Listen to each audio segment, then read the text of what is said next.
We'll be live. Shalom, shalom, everyone. Hi, everyone in the live chat. Sorry, I'm going live on weird hours and different, like I'm not keeping up with the schedule. But that's why you need to hit the bell notification so that when we go live, you know that we're going live, because I'm not being very organized. I apologize, but also, why haven't you hit the bell notification so you know when I'm going live? That's your fault. It's not my fault. Also, make sure you like the stream. Make sure you subscribe if you're new here. We're going to be discussing this new insane arrest warrant on Netanyahu by the International Criminal Court, and why it's nonsense, is freaking BS. Again, I have to keep my swear words at the end of, like, if you swear too close to the beginning of the show, YouTube doesn't like it. So I'm gonna try to wait a little bit before I start swearing, right? By the way, Sarah is here. This is today we have the Israeli Sarah. Last time we had the Iranian Sarah. Today we have the Israeli Sarah here today, highlighting your comments. Thank you so much, Sarah, for being here on such short notice. I didn't even tell you, like, it took half an hour ago. Like, apparently I'm going live. And she was like, okay, I'm here. So thank you so much for your service, Sarah. You guys are in the live chat. Your comments are being highlighted by Sarah, and you guys are confirming that you have liked the stream. I need you guys to like the stream, so make sure you like it. Oh, hi, Mars. Make sure you like the stream, okay? I need you to do that so that this channel freaking grows, okay? The fuel for the channel growing is your like, so just throw it in the furnace or whatever. I don't know what I'm saying. Anyways, and let's get to what the F just happened. Can I swear now? What the fuck just happened? Yeah, I think it's been enough time. Yeah, it's been 2 minutes. So I can start swearing. For people tell me not to swear, hey, this is me, okay? I need to swear. I need to get my anger out. I don't know what to do. Let me know if it's too much for you guys. Wait, hold on. Let's put down Sarah with her weird. Okay, so Sarah. Sorry, I had Sarah on. Okay, because I was checking. Okay, Susanna. We have a Susanna. That's a different Susanna. But hi, Susanna. We have D here. But let's just watch what the hell happened before we analyze. I'm going to tell you, I'm not just going to say this is insane. I'm going to show you why this is insane. And this is really bad for international law. Basically, this is making a mockery out of international law. But let's just see what happened for the ones here in the live chat that have no idea what I'm just talking about. So let's just watch what happened, and then we'll analyze the insanity behind all of it. A story now developing in the last few minutes. The International Criminal Court at The Hague has issued arrest warrants for the Israeli Prime Minister Benjamin Netanyahu and his former Defense Minister Yoav Gallant. Among the things that the ICC is saying it is issuing these warrants for is it's alleged that Netanyahu Gallant used starvation as a tool of war. Just reading some commentary coming through from the ICC. The ICC saying it has reasonable grounds to believe they oversaw attacks on the civilian population. Well, let's go straight now to The Hague and join our correspondent Anna Holligan and also Yolande Nell, who's in Jerusalem. Anna, to you first of all, tell us a little bit more then about the reasoning that the International Criminal Court is giving for issuing these arrest warrants. I'm still studying the details. We've just got them in the last few minutes. So the ICC says the chamber considered that this is the pre-trial chamber at the International Criminal Court, considered that there are reasonable grounds to believe that both individuals, Benjamin Netanyahu, Yoav Gallant, both individuals intentionally and knowingly deprived the civilian population in Gaza of objects indispensable to their survival, including food, water, medicine and medical supplies, as well as fuel and electricity. It goes on to say that their role was That's fucking bullshit. That's fucking bullshit. You guys know this is bullshit. I will cover critical, their failure to facilitate relief by all means at their disposal. Also, it goes on, the chamber also found reasonable grounds to believe that no clear military need other justification under international humanitarian law could be identified for the restrictions placed on access for humanitarian relief operations. Beyond this, just reading a little bit further down, finally the chamber assessed that there are reasonable grounds to believe that Mr. Netanyahu and Mr. Gallant bear criminal responsibility as civilian superiors for the war crime of intentionally directing attacks against the civilian population of Gaza. In this regard, the Chamber found that the material provided by the prosecution only allowed to make findings on 2 incidents. So these arrest warrants, actually, initially, they were kept secret, but one of the reasons why the ICC has released them now, they say, is to because they believe similar conduct may be ongoing, and they consider it in the interests of victims and their families that they are made aware of the warrant's existence. Apologies for... Yeah, this has a lot of influence. Don't underestimate the impact of this. This could be impactful, especially when it comes to selling weapons to Israel by European nations. I know Israel gets most of its weaponry from the United States, but there are some significant key parts that are required in the chain of everything that are connected that you buy from Europe. And Europe is a signatory to all of this, the ICC and the Rome Statute and all that stuff. So this could make it difficult for some European nations to sell some weaponry to Israel that are important, even though they're not even close as important as the weaponry Israel buys from the United States. They're still significant. And also remember, this is also a battle of narratives. We need Israel's position in the world. Like, I know some of you Israelis think it doesn't matter if the world hates Israel. It fucking matters, right? If we didn't matter, we wouldn't be here defending Israel all the fucking time. I mean, it's not that our work is that significant, but everyone is doing everybody should do what they can. It does matter, okay? So this is a heavy blow, but we will get to the but later, okay? Reading most of that from the ICC. These details are just coming in. We're still digesting them here in The Hague, but this is a significant, considerable role, and it's more than just writing. These arrest warrants will have an impact because, of course, every member of the ICC, more than 100 countries, are now... Somebody's saying only the US and Israel matter. No, that's fucking bullshit. That's fucking bullshit. The other, it matters. If only Israel and United States matters, why would we here be talking and trying to defend Israel and Zionism? Okay, why would we do that? It's not. No, internationally we need to be defending Israel. It does matter. Israel's survival is partly relies on its international reputation. We need to fight for Israel globally.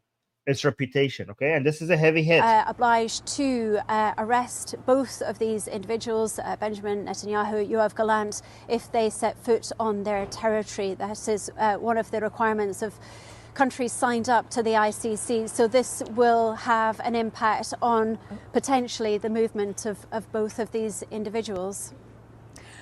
Anna, thank you very much for that. Appreciate you making your way through what is a lot of detailed text, Anna, as you look at that statement from the International Criminal Court.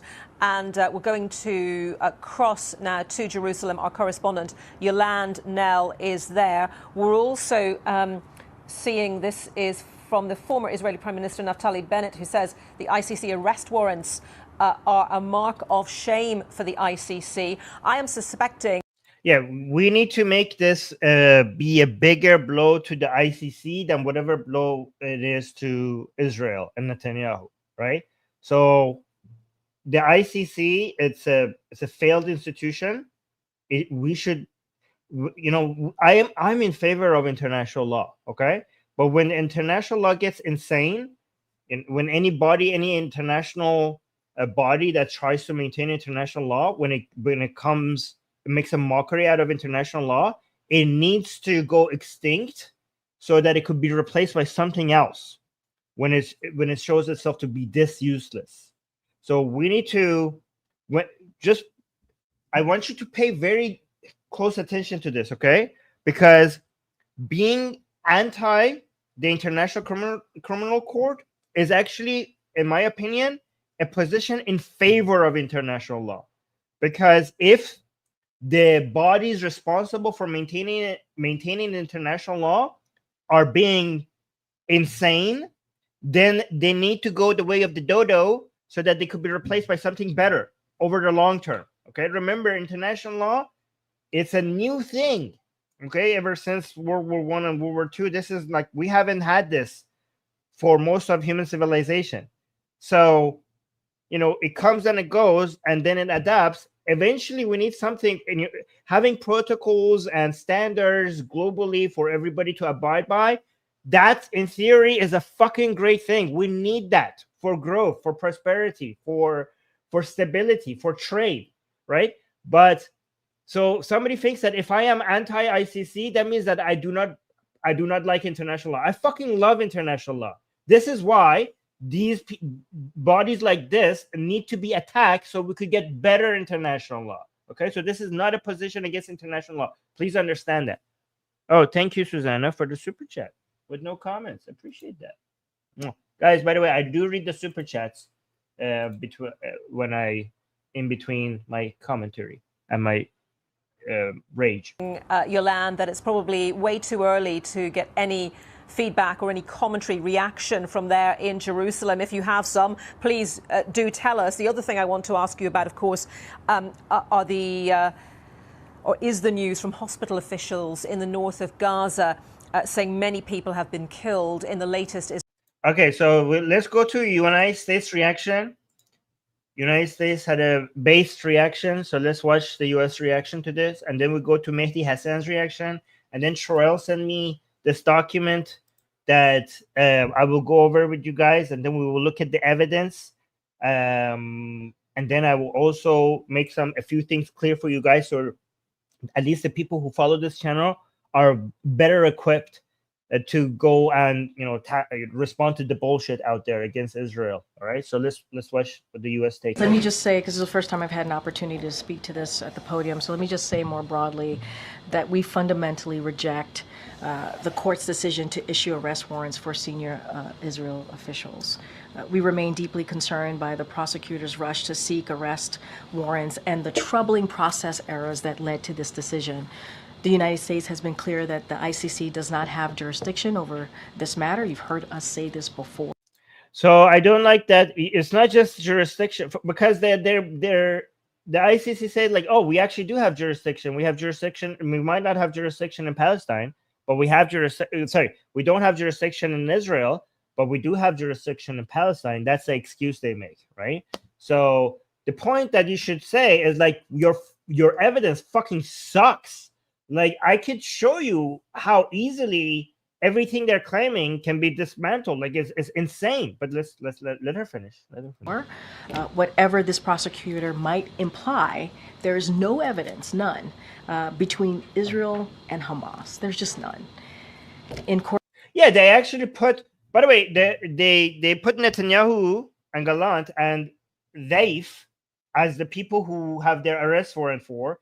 And that Zaif guy, by the way, is just there as the Hamas leader, just to make it seem like they're not biased. By the way, he's fucking dead. Okay, we know he's dead, but they're putting two alive persons, and from Hamas, they have just had arrest warrant for a dead guy right next to these two Israeli leaders to just act like they're not biased. But I will show you how biased they are. I will show you how fucking biased these motherfuckers are against Israel.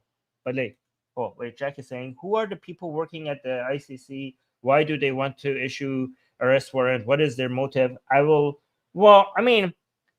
guy is a Pakistani Muslim, so a lot of people are reading a lot into that, because the guy who basically so a lot of people are like, okay, oh, that explains it. I don't know what the fucking motivations are. I just look at the evidence, and the evidence fucking sucks. I will show you that. Do you guys think, like, the fact? Hold on, let me see who the fuck is the ICC president.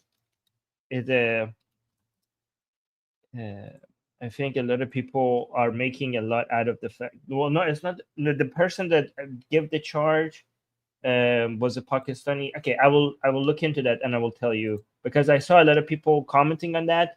I don't know if that's the fair way of looking into it. Like, oh, the guy was a Muslim, so therefore that's the motivation.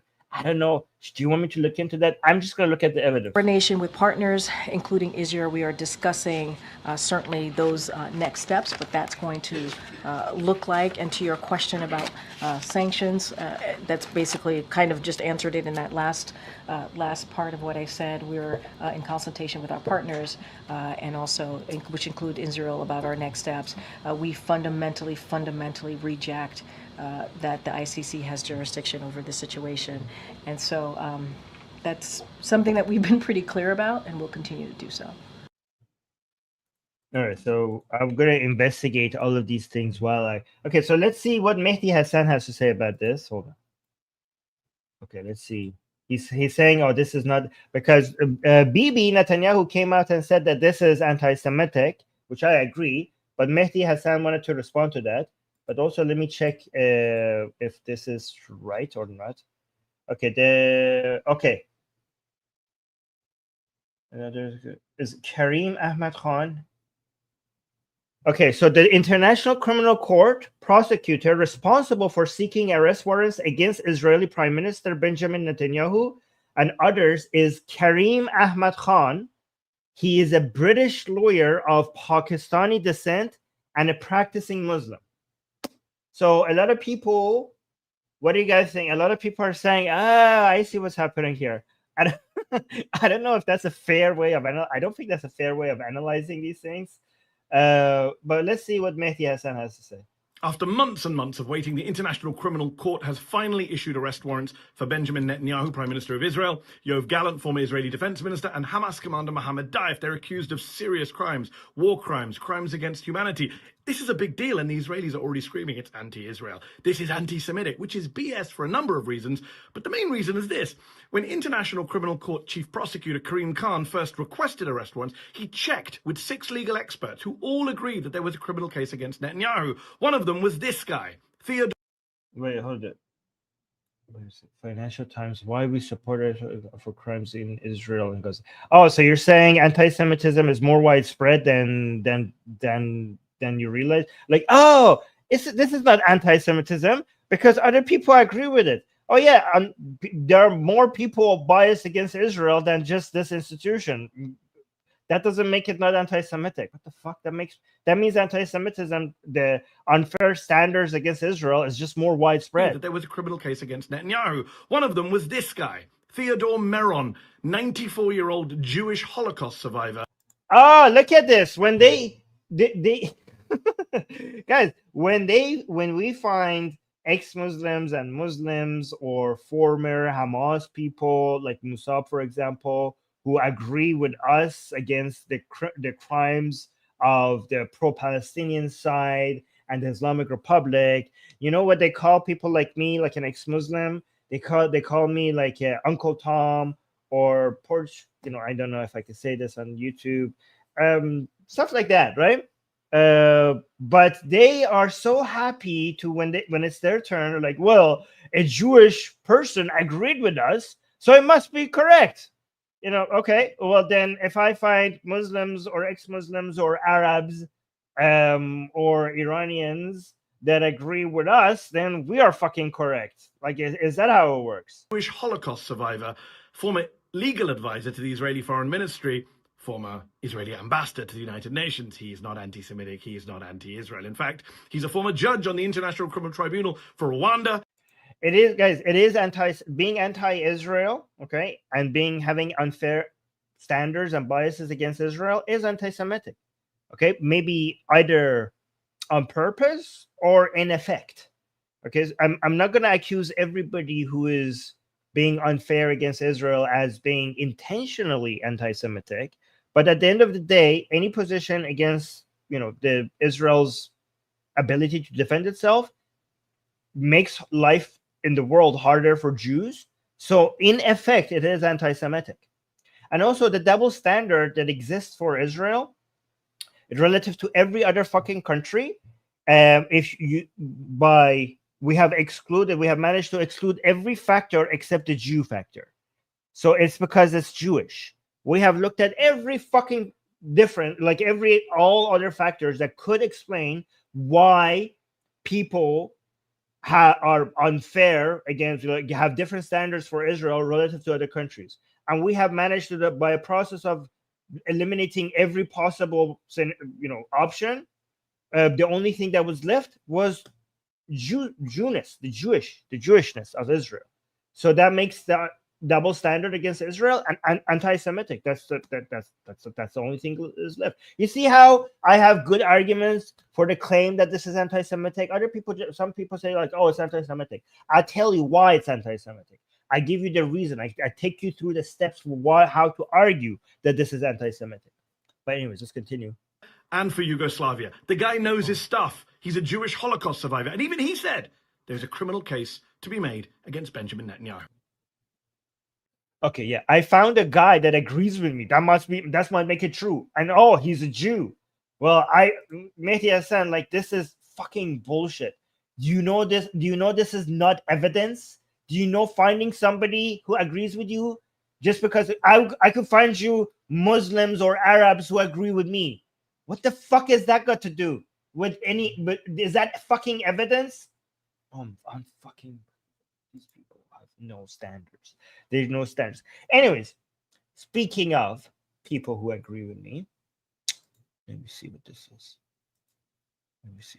Okay, so Troel sent me this saying, if you plan on covering the whole arrest warrant thing, this is Troel, you should consider going through the submission of the UK lawyers for Israel to the ICC, where they systematically pointed out how everything that was stated in the ICC prosecutor's summary, as that's all that has been made public about his investigation and basis for issuing arrest warrants, is incorrect or flat out false. However, okay, so let me look at this document. Okay, so I'm going to show you this document.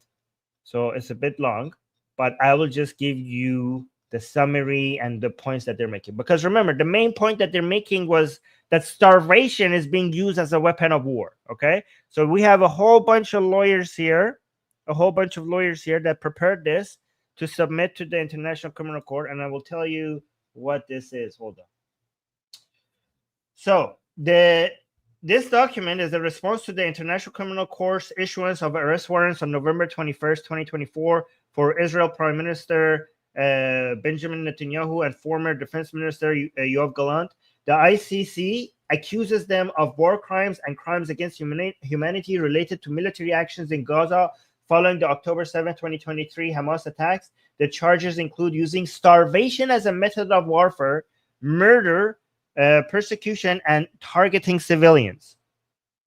In reaction, several pro-Israel organizations, including UK Lawyers for Israel, or UKLFI, and some other ones, submitted the document to the ICC. They seek permission to present observations on what they consider factual inaccuracies and omissions in the prosecutor's applications for the arrest warrants. Their goal is to correct these perceived deficiencies and ensure a fair assessment of the charges against Netanyahu and Gallant. So let's see the argument. The document argues that the ICC prosecutors' allegations against Netanyahu and Gallant are based on factual inaccuracies and omissions, such as claims for a total siege on Gaza. So they had that word.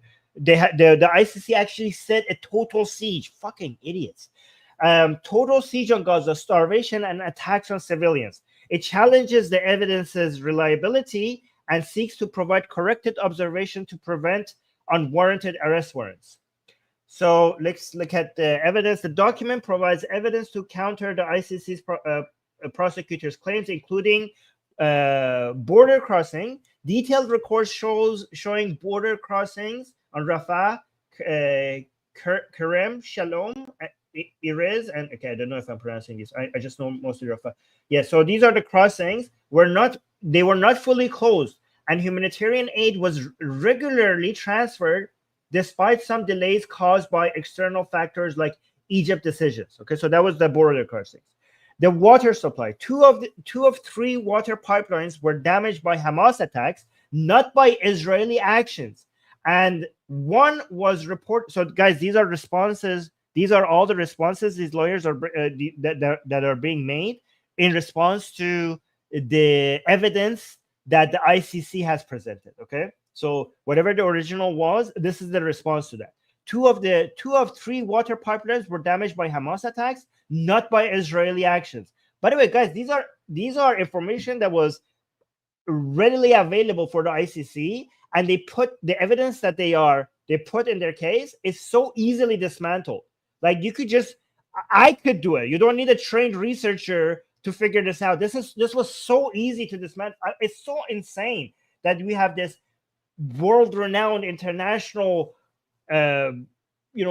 justice organization, and they cannot do proper research relative to a fucking high schooler. This is so insane. And so it continues. And one was reported shortly after. Gaza's main water sources continued functioning. The aquifers and distillations plants. Okay. Electricity and fuel. Damage to Israeli supply power lines was caused by Hamas attacks, and repairs were delayed due to security risks. Fuel and electricity were later supplied to key facilities, including distillation plants. Okay. So, and then famine and malnutrition. Independent reports and updated data show no evidence of famine. Malnutrition levels remain below critical thresholds, contradicting claims of widespread starvation. You know, this is something that I constantly saw on the news, that people kept on saying that, oh my God, there is like widespread starvation in Gaza. I don't want to make light of the situation. The situation in Gaza is fucking horrible, but the starvation that they reported in Gaza, it was nothing even remotely close to the truth. We never saw pictures of children coming out of Gaza where we see from places where you actually see there is heavy starvation. I'm not saying the situation there is like fine and dandy, but don't exaggerate so that we could, like, anybody that came and told you like, oh, there's mass starvation, not a single report has come from somebody dying from starvation in Gaza. That's fucking bullshit. You know, when we see what mass starvation looks like for example, in Yemen, right? You see in Africa, you see children's, you see their tummy bloated and their bones showing. Nothing like that has come out of Gaza. So that's fucking bullshit. Again, I'm not acting like the situation there is wonderful, but when people exaggerate, then over a year we have constantly been told that any day now, so many people are going to die from starvation. That never fucking happened. It never fucking happened, and it never got even close to happening. So all these international organizations and media telling us that there's mass starvation in Gaza, remember, the credibility is fucking gone. There is in the toilet. Like every time somebody gives you a list of international organizations telling you like, oh, but this Amnesty International, this and that and that and that and that has told us this and this and this. Remind them what happened to the fucking mass starvation that they were talking about. Remember, all of these fucking organizations were telling you that.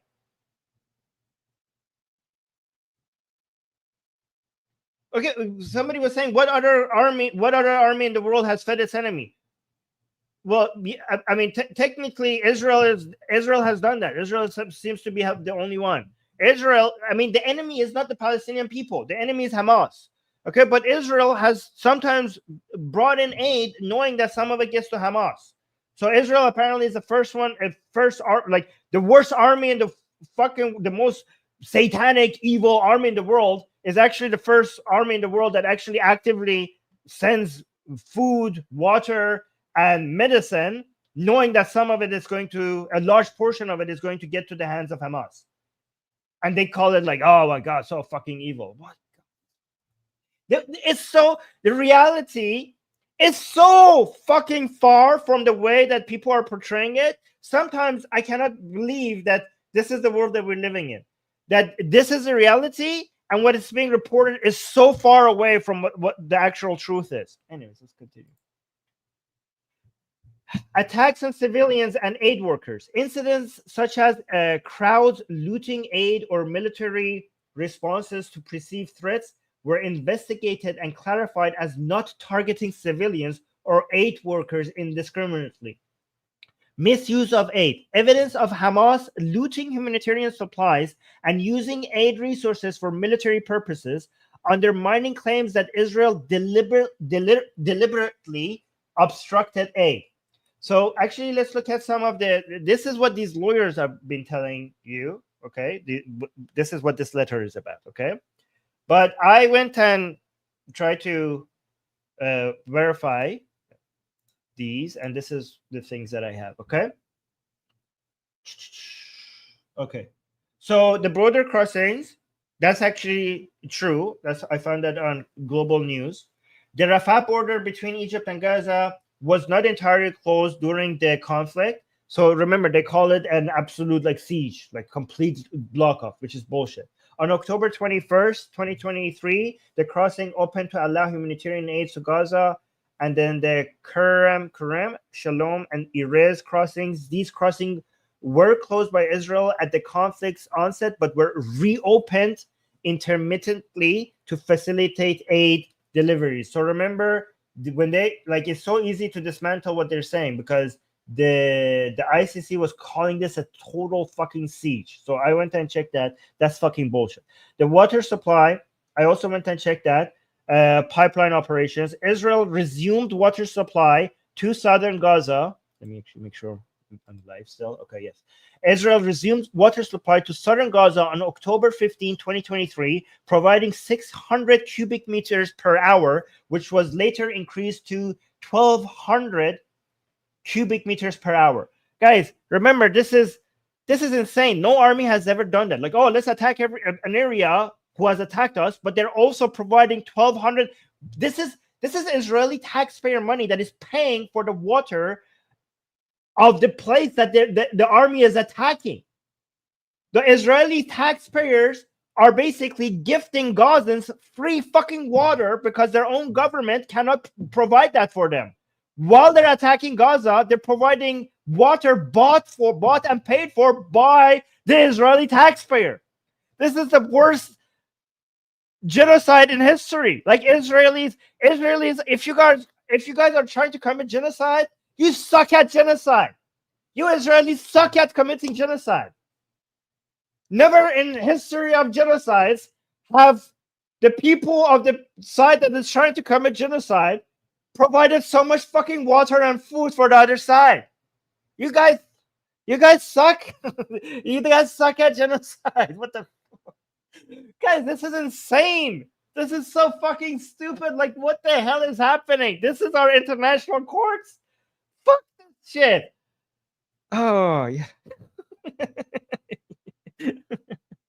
Oh, my God. Okay, distillation plants. Despite challenges, some distillation facilities in Gaza continued operations supplying water to residents. Yes. And by the way, guys, remember, the water that Gazan people drink is a water gifted by Israel to Gaza. And the government that Gaza had elected was a government that would take out water pipes from under their own ground to make missiles out of them. You see the difference? Also, by the way, guys, every time I say this shit, you have to understand that Israel actually cares about Gazan civilians. So I don't understand people who want to defend Israel and come out here and say like, fuck people in Gaza, they could all die. Yeah, we're supporting Israel. And then when you watch Israel, yeah, Israel is actually very, very like the most moral army in the fucking world, in the history of mankind, doing more than any fucking army in the whole world, trying to provide food and water and medicine to the people of Gaza and trying to reduce civilian casualties. So you think like you're defending Israel, you're nothing like the IDF.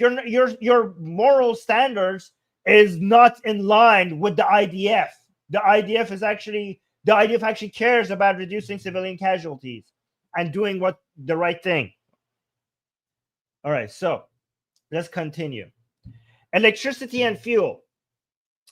Israel restored. Yeah, so basically these were claimed by these lawyers, and then I went and checked every one of these things. Okay, this is from OB Services. Okay, so Israel restored electricity to parts of Gaza prioritizing hospitals and essential services, and then fuel deliveries. And this one actually, my source for this one is from UN. Fuel shipments were coordinated through international agencies to support critical infrastructure, including water treatment facilities. So imagine that Israel was working with international agencies to try to get fuel to Gaza, to get water treatment facilities to continue to work while they're doing the most difficult war ever, like in the most the most populated, the second highest in the world when it comes to population density, fighting Hamas in coming out of holes and everywhere, hiding behind every corner. There, Israel was in the middle of all of that, was trying to get fuel to water treatment facilities in Gaza. And for all this effort, like I haven't seen the United States do this. I haven't seen any fucking army do any of these things. And for all of this effort, what does Israel get in thanks, in response? Like, oh, you get an arrest warrant for what? For starving people while trying more than anybody else in the whole world to try to feed these people. Unbelievable. I mean, this is so bad for international standards because it demotivates countries to be moral, because what do you get in return? You get no thanks in return. You get accusations. You get baseless accusations. Hey, Shireen, if you want to spam, you're going to get, if you want to say something, say something. But like putting so many emojis just shows that you're so pissed and angry, and you're just trying to hide it with emojis. I can see that you are actually very, very upset. But yeah, try to pretend like you're fine. Okay, let's continue. Humanitarian aid.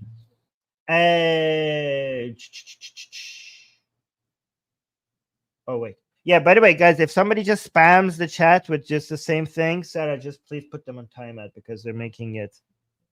So humanitarian aid, yes. Okay, yes.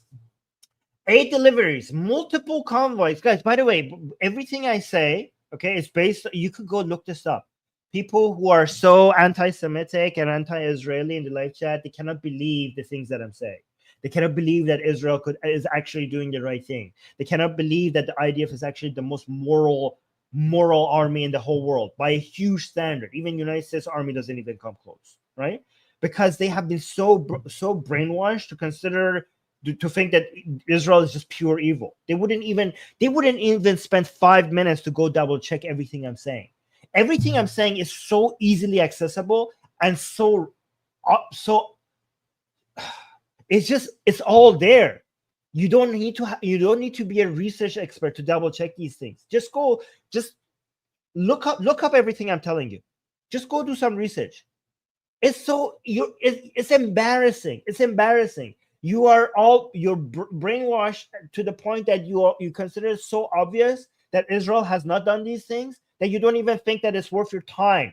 You've been brainwashed by media. You've been brainwashed by TikTok. Unbelievable.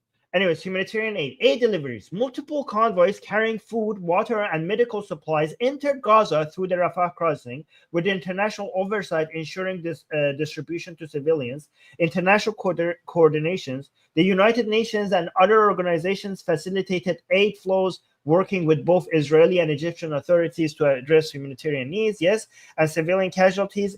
Independent inquiries into incidents involving civilian casualties were conducted, with findings indicating efforts to minimize harm and adherence to international law. And yeah, by the way, guys, what the ICC is doing here is putting more lives in danger, including Palestinian lives. Because if you make a mockery out of international law, then they are not going to be taken seriously. And if they're not taken seriously, more civilians die. So you think that the ICC, this was a major hit against Israel? It is. This does cost Israel. But I will bet you everything that this costs more. There's more cost for the Palestinian people because of this, because of the mockery of international law and less motivations to abide by them.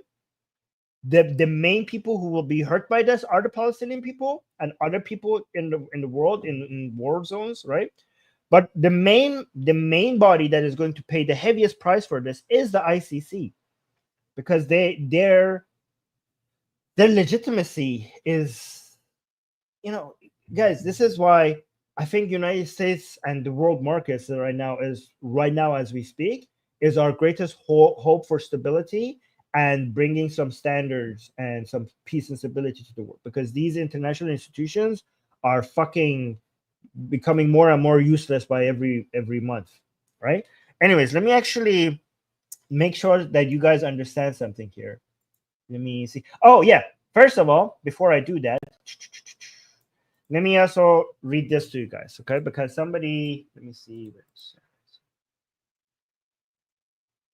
Oh, it's okay. Don't worry about it. Look at this. Okay, look at Shirin. Shirin saying, Armin, LOL, you have fool, join BB and his evil friends. I love it, Shirin, that you're here. Thank you so much for being here, okay? Because this is the level, like, look at this. I go do research, I go find the evidence for it, I make arguments for it, but this is the level of analysis that the other side has. I love these people being here. I want to highlight them. I want to show, because we have, like, when Sarah is here, she's here to also start people who have criticizing me. If you say, like, no, Armin, you're only highlighting the ones that have the bad arguments, not the ones that are the good arguments. No, that's not true. I've told Sarah to star for me the people who have criticism against me, for me to read them out. And this is what we have. This is the best that it gets, because they have nothing. They're pathetic. They have nothing. Anyways, let me remove this one. So let me see. Juris is saying, replace UN with gathering of liberal nations. This is not the UN, okay? It's the International Court of Justice that is part of the UN. This is the ICC. The ICC is not part of the International Criminal Court is not part of the UN. Actually, I could read the differences between the. Do you want me to go, guys? Let me know in the live chat. Do you want me to go over the differences between the International Criminal Court and the International Court of Justice? Because the International Court of Justice, actually, so far we've been happy with the position that they're taking. Remember, the International Court of Justice is the one that South Africa brought the case to of a genocide. The International Criminal Justice is for countries, and the International Criminal Court is for individuals. Do you want me to go over it? Do you want me to go over the differences? Okay, because the ex-president of the ICJ, actually, when it comes to the, yeah, I could go over that if you. I will read it. I will look in the live chat. But anyways, thank you for Juris for your membership. Let me know if you guys want me to cover the differences really quickly for you guys, so you guys are well equipped with that. Zone is saying, if they're arresting Netanyahu, they need to arrest all leaders around the world for their persecution on minorities or apostates. Yeah, actually, that's what I'm going to get into right now to show you the bias. I'm going to show you the bias. But let me actually list. Jack, by the way, Jack, these are, because of AI, research is so much easier these days. So Jack is saying, where can we see the numbers and statistics for starvation? Okay, so I'm not going to go right now over how I dig these things out. But right now, I will just give you two tools that has made research, things that I used to take me like 2 hours to find out, I'm able to find within minutes, right? So Perplexity and ChatGPT's new search function, these two tools has made finding statistics and fact-checking so fucking easy. So that's your friend. Those, so far, these are the best ways to fact-check things, okay? So I just gave you the tools that I use, okay? Just go and do your own digging. Amika is saying, did you hear that the UK government has released, okay, I don't know, this is not relevant to this, but I will look into that maybe. But anyways, let me remove these videos, and then I'll read this to you, okay? Because somebody mentioned this in the live chat. I want to respond to show you the bias, okay? Let me read this, okay? As of November 23rd, 2024, the International Criminal Court, the ICC, basically the same body that we just talked about, has not initiated investigations investigations, issued charges, or released arrest warrants against officials of the Islamic Republic of Iran for alleged oppression or killings of Iranian citizens. Iran is not a party to the Rome Statute. The treaty that established the ICC, which limits the court's jurisdictions over crimes committed within its territory or by its nationals. Okay. However, Israel is not. Israel is also not a signatory to the Rome Statute. However, the ICC has found ways to get around that by looking at Palestine, right? So the thing is that the Islamic Republic has committed crimes against civilians outside of Iranian borders as well. So if they have found an excuse to go after Israel, even though Israel is not a signatory to not a party to the Rome Statute, so if they could find the same ways for the Islamic Republic, but they don't want to. The ICC's inactions regarding Iran has drawn criticism from various quarters. Observers have pointed out a perceived inconsistency in the court's approach, especially when compared to its actions against officials from other countries. For instance, the ICC's issuance of arrest warrants for Israeli Prime Minister Benjamin Netanyahu and Defense Minister Yoav Gallant over alleged war crimes in Gaza has been contrasted with its lack of action against Iranian officials, despite reports of severe human rights violations in Iran. Critics argue that this disparity reflects a bias within international institutions, including the ICC, and undermines their credibility. Anyway, so I just wanted to read that so that you see the bias. But also, just one last thing, because you guys need to know these things. I want the people who follow our channel to know these things. This is what we showed before. This is the difference. This is the ICJ, okay? So the ICC is the International Criminal Court. That one focuses on individuals for crimes like genocide or war crimes or crimes against humanity. The International Court of Justice, this one resolves disputes between states and gives advisory opinions on international law. So that's more about states. So the ICJ, International Court of Justice, that's about states. The ICC, the International Criminal Court, that is about individuals. Okay. Yes. So states, memberships, locations. Okay. So another thing, the ICJ is based on the UN. So the International Court of Justice is based on UN, but the ICC is not based on the UN. Okay. And the ICJ is the principal judicial organ of the United Nations. The ICC, it operates independently under the Rome Statute. And so remember, I'm going to play you this video. So that's a different court. So the South Africa brought its case against Israel to the International Court of Justice, the ICJ. So not the ICC that we're talking about today. That's the ICJ, alleging genocide in Gaza. The International Criminal Court issued an arrest warrant for Israeli Prime Minister Benjamin Netanyahu and Gallant, charging him with war crimes related to the Gaza conflict. And so these are the differences. So the video that I'm going to show you, because to be fair, guys, the ICJ's is more reputable, and I mean, I don't, I know we have criticisms for them as well, but they are a little bit more transparent.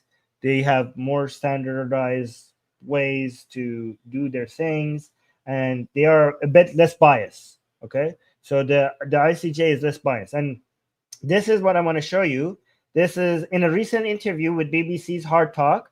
Juan, I don't know how to say her last name, Donoghue, I don't know, former president of the International Court of Justice, clarified that the court's acceptance of South Africa's case against Israel does not imply agreement on the plausibility of genocide allegations. She emphasized that the ICJ's decision to hear the case is procedural and does not reflect a judgment on the merits of the claim. So let's watch that. So remember, this is a different court. I just wanted to play this for you guys so you guys are aware of what different international institutions we're talking about and what goes with what, okay? Would it be fair to say, and I'm no... Okay, let's go from the beginning. Do you appreciate that? Do you appreciate me like making this clear for you guys, for those of you who don't know? Would it be fair to say, and I'm no lawyer, and many people watching and listening will not be lawyers, but would it be fair to say that the key point that you made your initial order and ruling upon was whether or not there was a plausible case that should be taken on by the court of genocide in the case of Israel's actions in Gaza after October 7, and you quite clearly decided that there was a plausible case.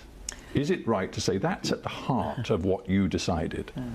You know, I'm glad I have a chance to address that, because the court's test for deciding whether to impose measures uses the idea of plausibility, but the test is the plausibility of the rights that are asserted by the applicant, in this case, South Africa.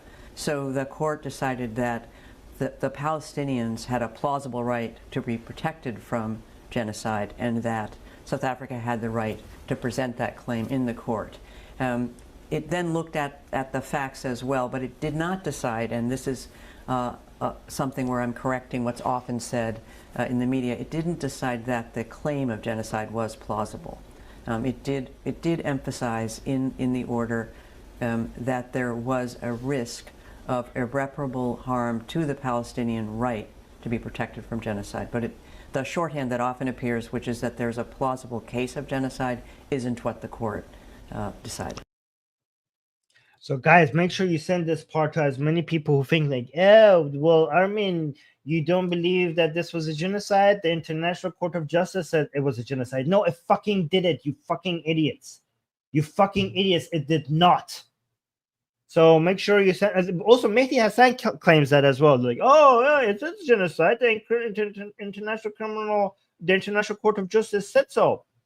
These are people who don't actually go and search and do investigation of the things that they're analyzing. We here on Atheist Republic do that, and that's why people get so pissed, because we actually go and shit on their propaganda, expose their bullshit. That's what we do here. This is why a lot of people are seething in the live chat, crying about our, us exposing this anti-Israeli lies everywhere. Okay, if you appreciate that, like this stream. I think we're doing really good work here. Oh, we got a super chat. Let's see what the super chat says.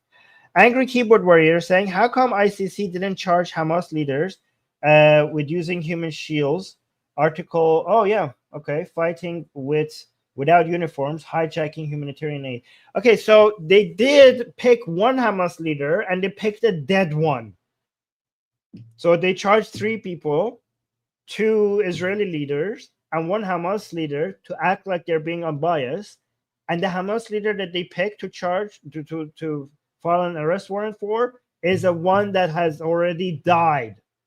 That's the Hamas leader they went for, which is fantastic. I don't know what they charged him with, but yeah, these are, I don't know if they have brought these up. I mean, they don't, I think they're doing, if they charge Hamas people for, they charge them, okay, they charge them for October 7th, but they don't, the reason why they don't bring these other things that you mentioned up, because that will show that Israel is doing nothing wrong.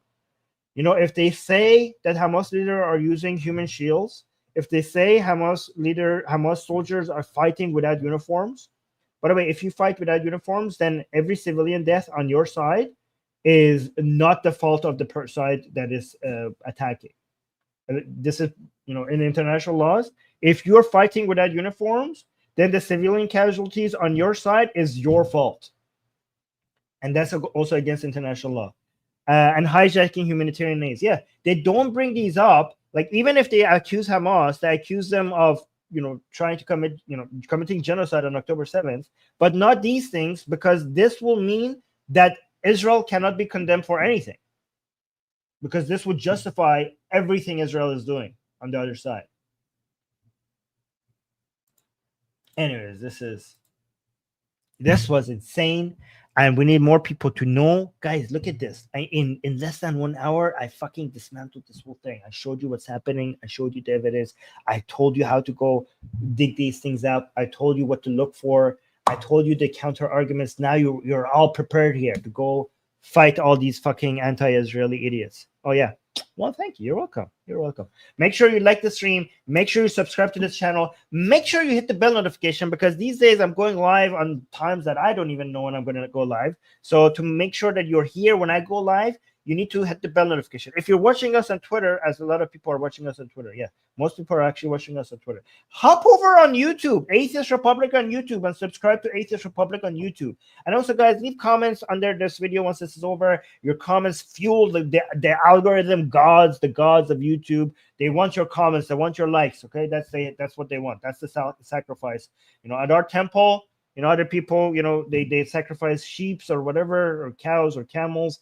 On this temple, the gods of YouTube, they want likes and subscribes and comments. Okay, so give them what they want, and the logo, the algo gods will reward, where they will bless it. This is the only gods that is recognized on this channel, on the Atheist Republic, is the algo gods of YouTube. Okay, yeah, you're welcome. You're welcome. Anyways, I'm gonna go. Thank you so much thank you for your service, Sarah, and thank you for everyone else being here, and also thank you so much for the people who were upset about me exposing their lies in the live chat. It made me very happy. Anyways, guys, stay liberal and stay a Zionist. Oh, we got another super chat before we go. Uriel, thank you so much for the super chat. I appreciate your support. Bye, guys. Stay liberal.